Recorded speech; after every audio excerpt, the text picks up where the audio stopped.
Pengaruh Presiden Jokowi di Pilkada serentak 2024 memudar seiring menguatnya sosok Presiden terpilih Prabowo Subianto. Hasil survei Litbang Kompas terbaru mencatat lebih banyak responden yang mempertimbangkan memilih paslon yang didukung Prabowo Subianto ketimbang Presiden Jokowi. Pengaruh Presiden Jokowi di Pilkada serentak 2024 memudar seiring menguatnya sosok Presiden terpilih Prabowo Subianto. Berdasarkan hasil survei Litbang Kompas, pengaruh Presiden Jokowi atau Jokowi Effect terprediksi bakal tersalib oleh Prabowo Effect di Pilkada 2024. Hal itu terjadi karena masa jabatan Jokowi segera berakhir. Survei Litbang Kompas merekam preferensi pilihan warga Jakarta dan Banten menjelang Pilkada. Dalam surveinya, mereka memotret pengaruh endorse Jokowi dan Prabowo terhadap kandidat-kandidat kepala daerah.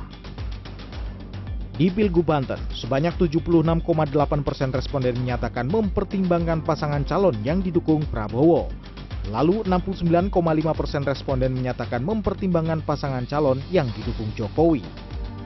Hal serupa terjadi di survei Pilgub Jakarta.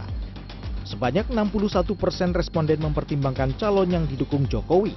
Kemudian 66,5% mempertimbangkan memilih paslon yang didukung Prabowo. Sejalan dengan hasil survei Litbang Kompas, Ketua Dewan Pimpinan Pusat Partai Demokrat Herman Hairon meyakini Presiden terpilih Prabowo Subianto akan memiliki efek di Pilkada 2024.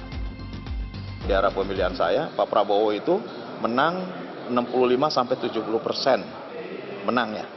Sehingga pasti ekor jasnya pasti ada. Ini akan juga berpengaruh terhadap Pilkada. Nah, oleh karena itu, saya kira kalau ditanya apakah ada, pasti ada. Gitu. Pak Jokowi efek masih ada, pasti Pak Jokowi efek masih ada. Karena kepuasan terhadap Pak Jokowi juga kan tinggi sekarang, di atas 70% gitu. Nah sehingga masih ada, masih kuat menurut saya Pak Jokowi efek juga terhadap Pilkada. Proses Pilkada serentak 2024 dimulai pada akhir Agustus dan berakhir pada November. Meski masa jabatan Presiden Jokowi akan berakhir pada 20 Oktober 2024 dan dilanjutkan oleh Prabowo Subianto, sosok yang dekat atau didukung Presiden Jokowi dan Prabowo diyakini mendapat limpahan suara dari pemilih di Pilkada 2024. Tim Liputan CNN Indonesia.